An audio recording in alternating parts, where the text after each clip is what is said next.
Liam, we need your steady hand here. You've been through a number of cycles. I'm not calling you old. We had lunch about 20 years ago, I remember. But this is a scary time for many people. What's your best advice to clients right now? So I think there's a lot of talk about why this is happening. I think the reasons for the decline are pretty well picked over. I mean, the dominant influence is obviously the inflation pressures and the Federal Reserve reversing course.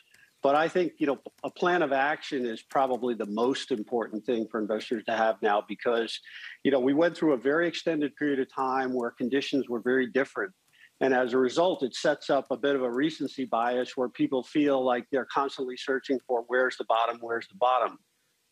And that I don't think is the most healthy approach on a day-to-day basis. You should just recognize that conditions have changed and there are steps that you should take proactively to make sure that your account and the assets that you're managing are in good shape to be able to handle a higher volatility environment. And this environment isn't likely to change anytime very soon. We're having some undulations up and down.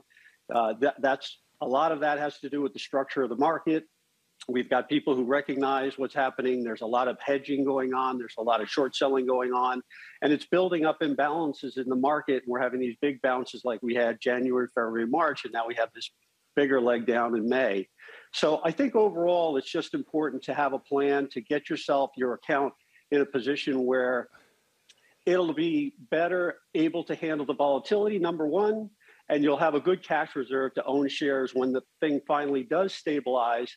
And that stabilization needs to be proven over a period of days and weeks and not just on a one-day basis. Yeah, well said. And I want to refresh our viewers, by the way, Liam, just 1 second. Twitter, we're showing Twitter alongside you, Liam, because Twitter is crashing. The stock's down 19% right now on a headline that Elon Musk saying the deal is temporarily on hold. That's why we're showing Twitter up there. There's his tweet.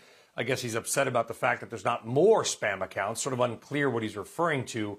Reuters reporting a story, by the way, about these monetizable accounts. Just had to hit that, Liam. Apologies for the interlude there. But you look at what's going on with a Twitter, with crypto, by the way. How much does the crypto crash, if at all, maybe it's 0%, Liam, factor into what's happening with stocks? Because they do seem to be correlated. I think it was Bitcoin had like a 0.82% correlation, which is pretty high to the NASDAQ. Yeah, I think, Brian, you're right. I mean, it's just another sign of risk aversion. In fact, it's a very sensitive sign of risk aversion because toward the end of the move in Bitcoin, it seemed to attract a lot of media attention. It was really becoming a retail-y type market. It got pretty frothy. And all of the indications suggest that in the early stages of this decline, there were hints, there were clues.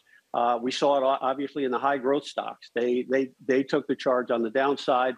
They were the most sensitive to a change in Fed policy. And now what we've had is a joining of the sort of the gang on the downside. And I think it's just broadened out. And all of those indications were kind of there for people to see. Are you buying quickly, Liam? I'm sorry. Are you buying stuff right now? It's okay. I'm actually trying to hold on to the exposures I like. Some of them are commodity related. Some of them are deep value. We're long short. So fortunately, we have the ability to short and hedge our portfolios. That's been very, very helpful. And as a result, we're trying to keep a big cash reserve because we still haven't seen the persistent signs of what we find in our proprietary studies for bottoms.